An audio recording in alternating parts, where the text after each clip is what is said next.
Hey everybody, and welcome to the first episode of our ZeldaNation Mailbag series, where we will be taking your Zelda-related questions and answering them in video. Our first question comes from Thomas C. Blob, and he asks, what is your favorite Zelda dungeon that had a disappointing boss, or your worst Zelda dungeon that had a good boss? For my favorite Zelda dungeon that had a disappointing boss, I would have to give that one to the Spirit Temple from Ocarina of Time with the Twin Roba sisters. Definitely an amazing Zelda dungeon, one of the best in all of Zelda, but the boss was just a huge letdown in my opinion. Two more quick examples are the Stone Tower Temple with the Twin Mold and the Snow Peak Ruins with Blizetta, or Blizita, however you want to pronounce it. Two of some of the best dungeons in all of Zelda, but pretty disappointing bosses in my opinion. Question 2 comes from Jesus Ariesto Ponce Tepicado, and I'm sorry if I mispronounced the name, but he's a good friend of mine, and he asks, how many Zelda games have you played, and which ones? Well, beat or played? If you're talking about which ones I beat, that would be the first Zelda, Zelda 2 Adventure of Link, A Link to the Past, Ocarina of Time, Majora's Mask, Twilight Princess, The Wind Waker, Phantom Hourglass, and Skyward Sword. Other ones that I've played but haven't quite beat yet are Minish Cap, Spirit Tracks, Link's Awakening, Oracle of Ages, and Oracle of Seasons. Question 3 is from Blue Rapids 12, and it is Zelda evil? Well, I wouldn't go so far as to say that she's evil, but I'm suspecting that you've watched the Is Zelda Evil theory by M Productions.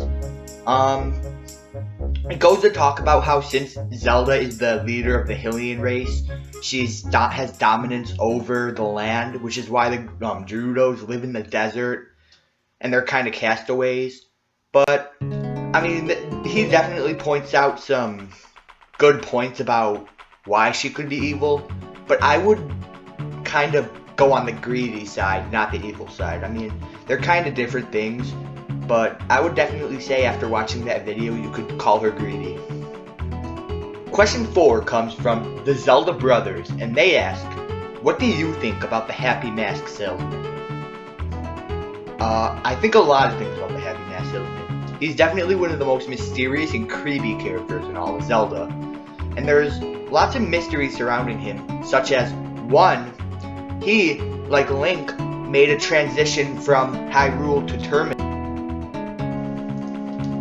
2, he actually disappears mysteriously after giving a long, intelligent, amazing quote at the end of Majora's Mask. He just mysteriously disappeared.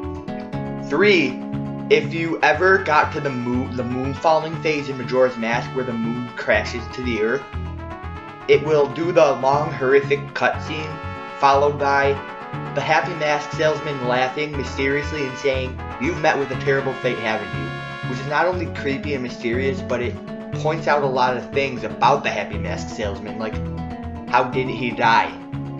And how did he obtain Majora's Mask in the first place? How did he have the magic to break the curse that sealed the mask? Like, so many different things that you could just there's so many different observances you can make about the Happy Mask Salesman, making him one of the most mysterious and creepy Zelda characters in Legend of Zelda.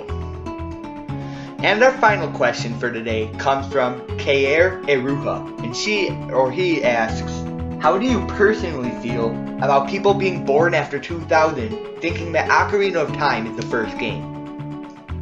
It doesn't bug me, but if you're gonna call yourself a fan of Legend of Zelda, then get into the series, not a few games in the series.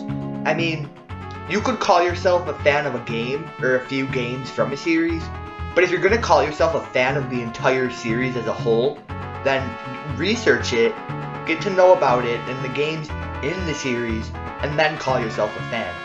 I mean, if you're calling yourself a fan of the series and the only Zelda game you have experience with and pretty much know about is Ocarina of Time, then you have a lot of research to do, because there are some pretty great games in the series that you're missing out on.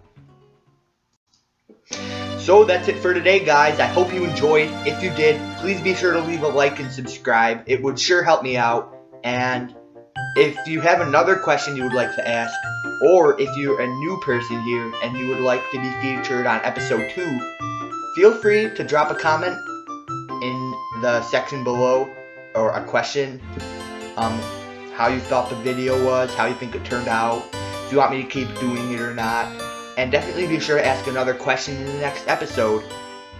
And that's about it. So if you enjoyed, leave a like and subscribe, and we'll see you in episode 2.